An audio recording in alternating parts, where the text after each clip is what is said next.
Hello everyone. आज हम पढ़ने वाले हैं एकदम हमारा एक छोटा सा टॉपिक जिसे हम कहते हैं बंध या फिर रासायनिक बंध।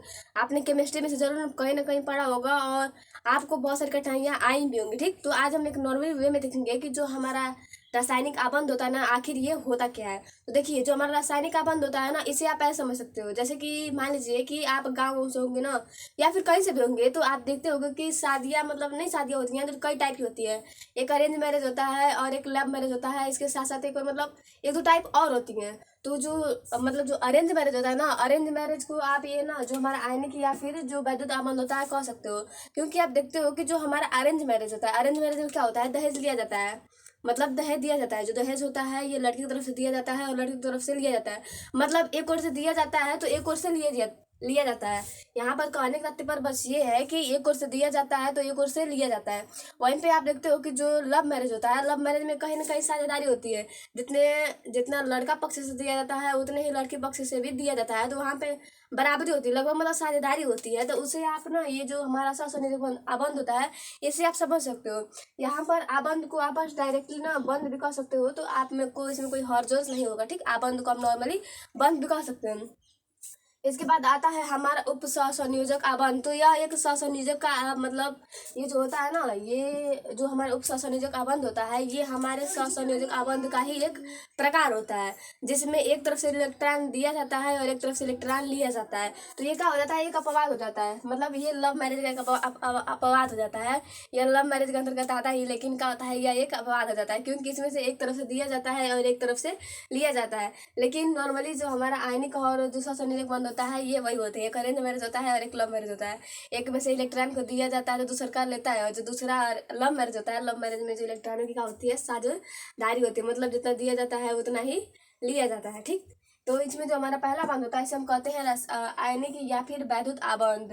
तो देखिए, वह आबंध जो दो तत्वों के मध्य इलेक्ट्रॉनों के स्थानांतरण से बनता है आयनिक आबंध कहलाता है। या फिर आप कह सकते हो कि वह आबंध जो दो तत्वों के मध्य इलेक्ट्रॉनों के आदान प्रदान से प्राप्त होता है, वह जो आबंध होता है ये क्या होता है, हमारा रासायनिक आबंध कहलाता है। अब बात करते हैं कि आबंध का अर्थ क्या होता है। आबंध या फिर बंध का अर्थ क्या होता है। तो नॉर्मली याद रखिएगा कि जो बंध का अर्थ होता है बांधना होता है।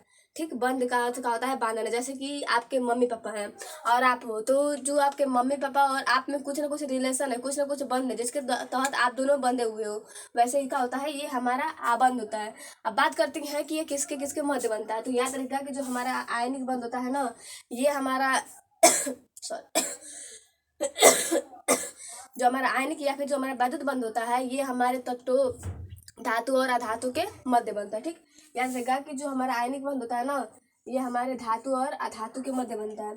ये शायद लगभग ना, मतलब जो बोर्ड है ना, बोर्ड में कुछ हो गया है, चल नहीं रहा है, इस पर इसके कहाँ बनता है, तो धातु और अधातु के मध्य बनता है। धातु प्लस अधातु, धातु प्लस अधातु। और जो कि आप जानते हो कि जो धातु होता है ना, ये इलेक्ट्रॉन का त्याग करता है, वहीं पे जो हमारा अधातु होता है ये इलेक्ट्रॉन को ग्रहण करता है। तो ये क्या होता है, हमारा पॉजिटिव होता है और ये क्या होता है, हमारा निगेटिव होता है। जैसे कि मान लीजिए कि आपने देखा होगा हमारा NaCl, तो आप देखते हो कि जो हमारा Na होता है, जो हमारा Na होता है, सोडियम में धातु होता है, लेकिन यहाँ पे जो हमारा क्लोरीन होता है ये क्या होता है, हमारा अधातु होता है। यहाँ पर जो हमारा सोडियम होता है, सोडियम में एक इलेक्ट्रॉन का त्याग करता है। वहीं पे जो हमारा क्लोरीन होता है, क्लोरीन क्लोरीन क्लोरीन के बातम कक्ष में कुल 7 इलेक्ट्रॉन पाए जाते हैं, कुल 7 इलेक्ट्रॉन पाए जाते हैं। अब इसको अपना अष्टक पूरा करना होता है, तो ये सोडियम से अपना एक इलेक्ट्रॉन का करता है, ले लेता है। सोडियम से यह एक इलेक्ट्रॉन ले लेता है, तो जो सोडियम होता है, सोडियम पर हमारा प्लस पॉजिटिव आ जाता है, और जो हमारा Cl होता है, Cl में एक और कहा जाता है आयन आ जाता है। तो इस प्रकार ये क्या बना लेता है, सोडियम और क्लोराइड की संरचना बन जाती है। तो इसमें जो पाया जाने वाला हमारा आबंध होता है, इसे हम कहते हैं आयनिक आबंध। अर्थात वह आबंध जो एक धातु और एक अधातु के मध्य में पाया जाता है, जिसमें इलेक्ट्रॉनों का आदान प्रदान होता है। इसमें एक ग्रहण करता है तो एक देता है, इसमें एक दाता होता है और एक का होता है, ग्राही होता है। ठीक, ये हमारा क्या हुआ, आयनिक आबंध। अब हमारा जो सेकंड होता है, सेकंड को हम कहते हैं सहसंयोजक आबंध। अर्थात वह आबंध जिसमें दो तत्वों के मध्य इलेक्ट्रॉनों की साझेदारी होती है। क्या, अर्थात वह आबंध जिसमें दो तत्वों के मध्य, जिसमें दो तत्वों के मध्य इलेक्ट्रॉनों की साझेदारी मतलब चाहे कह सकते हो कि वह आबंध, सही था, वह आबंध जो दो तत्वों के मध्य इलेक्ट्रॉनों की साझेदारी से बनता है हमारा सहसंयोजक आबंध कहलाता है। या ऐसे कह लीजिए कि दो तत्वों के मध्य इलेक्ट्रॉनों की साझेदारी से जो आबंध बनता है उसे हम क्या कहते हैं, सहसंयोजक आबंध कहते हैं। अब कैसे, तो याद रखिएगा कि जो हमारा सहसंयोजक आबंध होता है ना, ये दो अधातु के मध्य पाया जाता है। ठीक, इसमें क्या होता है, हमारा अधातु प्लस अधातु होता है। अधातु प्लस क्या होता है, अधातु होता है। जैसे कि आपने देखा होगा का, आप जानते हो ना कि जो हमारा मेथेन होता है CH4 होता है। ठीक, CH4 ये क्या होता है, हमारा मेथेन होता है। तो इसमें जो आप जानते हो कि जो हमारा कार्बन होता है, कार्बन के बाह्यतम कोश में कितने इलेक्ट्रॉन होते हैं, 4 इलेक्ट्रॉन होते हैं। यहाँ पर जो हमारा कार्बन होता है, कार्बन के हमारे बाह्यतम कोश में 1 2 3 और 4, मतलब ऊपर नीचे कर लीजिए। यहाँ पे क्या होता है, हमारा जो कार्बन होता है, कार्बन के बाह्यतम कोश में 4 इलेक्ट्रॉन होते हैं। और चूंकि जो इसका परमाणु क्रमांक होता है कार्बन का कितना होता है, हमारा कार्बन का 6 C6 होता है। अगर आप इसका इलेक्ट्रॉनिक कॉन्फ़िगरेशन करोगे तो क्या हो जाएगा, 2 का 4 हो जाएगा। तो इसके बाह्यतम कोश में कुल 4 इलेक्ट्रॉन होते हैं। तो यहाँ पर क्या होता है, इसके बाह्यतम कोश में 4 इलेक्ट्रॉन पाए जाते हैं। और जो हमारा, आप जानते हो कि जो हमारा हाइड्रोजन होता है, हाइड्रोजन का परमाणु क्रमांक 1 होता है, अर्थात उसके बाह्यतम शेल में 1 इलेक्ट्रॉन पाया जाता है। तो क्या हो जाता है यहाँ पे यच यच यच यच। अब आप देख रहे हो कि ये जो ना हमारा हाइड्रोजन है, हाइड्रोजन को भी अपना अष्टक पूरा करने के लिए 1 इलेक्ट्रॉन की आवश्यकता है। और वहीं पे जो हमारा कार्बन है, कार्बन के बाह्यतम कोश में बस 4 ही इलेक्ट्रॉन है। तो 4 को तो और चाहिए ना, ताकि वो अपने आप को अस्थायी कर सके, उसका जो बाहरी कक्षक है वो पूरा हो सके। तो ऐसे में जो हमारा कार्बन होता है, जो हमारा हाइड्रोजन, पहले हाइड्रोजन देख लीजिए। हाइड्रोजन अपने 2 अष्टक को, 2 मतलब इलेक्ट्रॉनों को पूरा करने के लिए ये कार्बन के साथ 1 इलेक्ट्रॉन की क्या कर लेता है, साझेदारी कर लेता है। अब इसका जो बाह्यतम कोश है, बाहरी कोश का हो गया, फुलफिल हो गया। यहाँ पर एक पॉइंट और याद रखिएगा कि आप देखते हो ना कि जो हमारा परमाणु का अष्टक नियम होता है, अष्टक नियम में आप क्या जानते हो कि अष्टक नियम वह नियम होता है जिसमें जो कोई भी परमाणु होता है वह, या फिर जो कोई भी तत्व होता है, या फिर परमाणु जो होता है, वह अपने आप को अस्थायी करने के लिए अपने बाहरी कक्षा में 8 इलेक्ट्रॉनों की, मतलब वह चाहता है कि मेरे बाहरी कक्षा में 8 इलेक्ट्रॉन आ जाए ताकि मैं अस्थायी हो जाऊँ। लेकिन आप देख रहे हो कि यहाँ पर कार्बन का परमाणु क्रमांक 2 है, मतलब का जो हमारा हाइड्रोजन है, हाइड्रोजन का परमाणु क्रमांक 1 है। अब ये तो नहीं है ना कि अपने आप को अस्थायी करने के लिए 7 इलेक्ट्रॉन और लेगा, इसके लिए बस 2 ही इलेक्ट्रॉन चाहिए। तो याद रखिएगा कि जो हमारा अष्टक नियम है ना, अष्टक नियम यहीं पे विफल हो जाता है, मतलब यहीं पे वो काम करना इसका क्या होता है, अष्टक नियम का यहाँ यहीं पे क्या होता है, दोष हो जाता है। ठीक, तो क्या होगा, यहाँ पर भी हाइड्रोजन जो होगा ये अपने से 1 इलेक्ट्रॉन लेगा, अपने को लेकर के इसके बाहरी कोश में 2 इलेक्ट्रॉन हो जाएंगे, तो क्या हो जाएगा, अस्थायी हो जाएगा।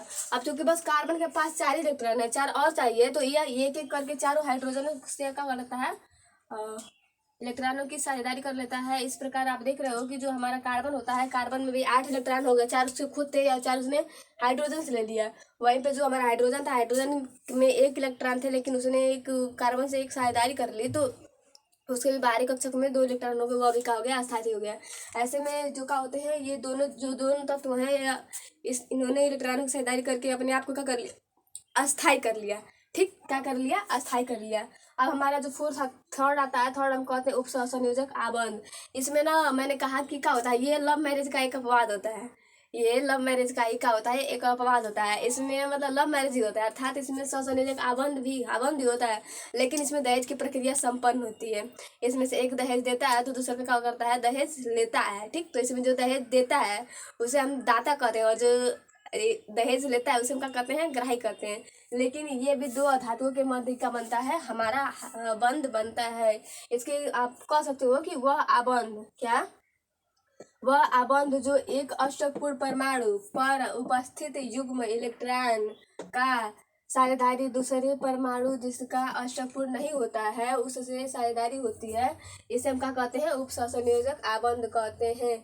इसमें ना मतलब ये होता है कि इसमें जो एक परमाणु होता है ना उसका अष्टकपूर्ण होता है, मतलब वो अस्थायी होता है। लेकिन जो अस्थायी होता है ना, अस्थायी के ऊपर जो मतलब ऐसे जान लीजिए कि जो हमारा ना एक परमाणु होता है वह क्या होता है, अस्थायी होता है, अर्थात उसके बाहरी कोश में 8 इलेक्ट्रॉन पूर्ण होते हैं, लेकिन फिर भी ना उसके ऊपर एक साझेदारी युग्म टाइप के ना इलेक्ट्रॉन पाए जाते हैं। मतलब जो अष्टक पूर्ण होता है, जो अस्थायी होता है, उसके ऊपर 2 इलेक्ट्रॉन पाए जाते हैं, जो मतलब वैसे ही बने रहते हैं कि एक इलेक्ट्रॉन युग्म पाया जाता है जिसकी जो आवश्यकता होती है एक दूसरे परमाणु को होती है। मतलब जो दूसरा परमाणु होता है वह उन दोनों इलेक्ट्रॉनों को लेकर के अपने आप को अस्थायी करता है। इसमें ये नहीं होता, साझेदारी नहीं होती है कि दो दोगे तो दो दोगे। जैसे कि आपने देखा कि यहाँ पर एक दे रहा था तो एक ले रहा था। यहाँ पर कार्बन को भी हाइड्रोजन ने दिया था और हाइड्रोजन ने भी कार्बन को दिया था। तो यहाँ पर आपने देखा, लेकिन यहाँ पर ऐसा नहीं होता। यहाँ पर एक देता है तो यहाँ पर एक लेता है। यहाँ पर जो एक अशक्त परमाणु होता है ना, उसके ऊपर एक युग्म इलेक्ट्रॉन पाया जाता है और उस युग्म इलेक्ट्रॉन को लेकर जो दूसरा परमाणु होता है वह अपने आप को अस्थायी करता है। तो यहाँ पर जो इलेक्ट्रॉन दे रहा है उसे हम कहते हैं दाता और जो इलेक्ट्रॉन ले रहा है उसे हम कहते हैं मतलब ग्राही, जो ग्रहण कर रहा है। तो बस इसे परिभाषा थोड़ा बहुत डिफिकल्ट लगेगा, एक दो बार देखिएगा आपको समझ में आ जाएगा। ठीक, ऐसे कर लीजिए कि वह आबंध जो एक अष्टकपूर्ण परमाणु पर उपस्थित एक इलेक्ट्रॉन युग्म का साझेदारी दूसरे परमाणु से किया जाता है जिसको उसकी क्या होती है, आवश्यकता होती है। इस बंध को हम क्या कहते हैं, इसके द्वारा एक बंध बनता है। इस बंध को हम कहते हैं उपसहसंयोजक बंध। जैसे कि आपने देखा होगा, आपने मतलब पढ़ा भी होगा कि जो हमारा क्या होता है, अमोनिया होता है ना, NH4 प्लस आप देख रहे हो कि क्या हुआ, हमारा नाइट्रोजन, चूंकि जानते हो कि आप नाइट्रोजन जो होता है, नाइट्रोजन का परमाणु क्रमांक 7 होता है। अगर आप इसका इलेक्ट्रॉन विन्यास करोगे तो ये क्या हो जाएगा, 2 का मान 5 हो जाएगा। 2 का मान 5 हो जाएगा। इसके बाहरी कक्ष में कितने इलेक्ट्रॉन है, 5 इलेक्ट्रॉन है। जो हमारा नाइट्रोजन है, नाइट्रोजन के बाहरी कक्षा में कुल कितने इलेक्ट्रॉन है, तो 5 इलेक्ट्रॉन है। यहाँ पे 2, 3, 4 और 5, यहाँ पे कुल इसके 5 इलेक्ट्रॉन हो गए। और इसमें देख रहे हो कि आप जो हाइड्रोजन है ये 4 है, लेकिन इसमें जो चौथा इलेक्ट्रॉन है ना ये प्लस है, अर्थात ये अपने इलेक्ट्रॉन को त्याग दिया है, अपना इलेक्ट्रॉन देकर के ये प्लस बना लिया हुआ है। इसमें 3 इलेक्ट्रॉन है, एक एच, 2 एच, 3 एच, और यहाँ पे क्या हो जाएगा 4 एच। यहाँ पर इस एच में एक इलेक्ट्रॉन पाया जाएगा, इस एच में एक इलेक्ट्रॉन पाया जाएगा, इस एच में एक इलेक्ट्रॉन पाया जाएगा, लेकिन इसमें पाया नहीं जाएगा। यहाँ पर प्लस पॉजिटिव रहेगा। अब प्लस पॉजिटिव इसलिए रहेगा क्योंकि इसने अपने एक इलेक्ट्रॉन का त्याग कर दिया, इसके पास अभी इलेक्ट्रॉन नहीं है। ये इलेक्ट्रॉन को त्याग करके प्लस पॉजिटिव बना करके बैठा हुआ है। अब ऐसे में देख रहे हो कि यहाँ पर ना, यहाँ पर हाइड्रोजन जो है ये यहाँ पर जो हाइड्रोजन है यह जो हमारा अमोनिया क्या होता है, इसे नाइट्रोजन के एक इलेक्ट्रॉन को लेकर अपने आप को अस्थायी कर रहा है यहाँ पे। ठीक, ये क्या कर रहा है, ये भी क्या कर रहा है, अस्थायी कर रहा है। ये भी क्या कर रहा है, ये अस्थायी नहीं कर रहा है, ये भी क्या कर रहा है, अस्थायी कर रहा है। और जो हमारा क्या हुआ, नाइट्रोजन भी अपना 8 अष्टक पूरा कर रहा है, क्योंकि इसके बाहरी कक्षा में 5 इलेक्ट्रॉन है और इसने 3 इलेक्ट्रॉन 3 हाइड्रोजन से ले लिया, ये क्या हुआ, पूर्ण हो गया। लेकिन आप देख रहे हो कि यहाँ पर ना जो हमारा नाइट्रोजन है, नाइट्रोजन में भी अभी भी 2 इलेक्ट्रॉन है।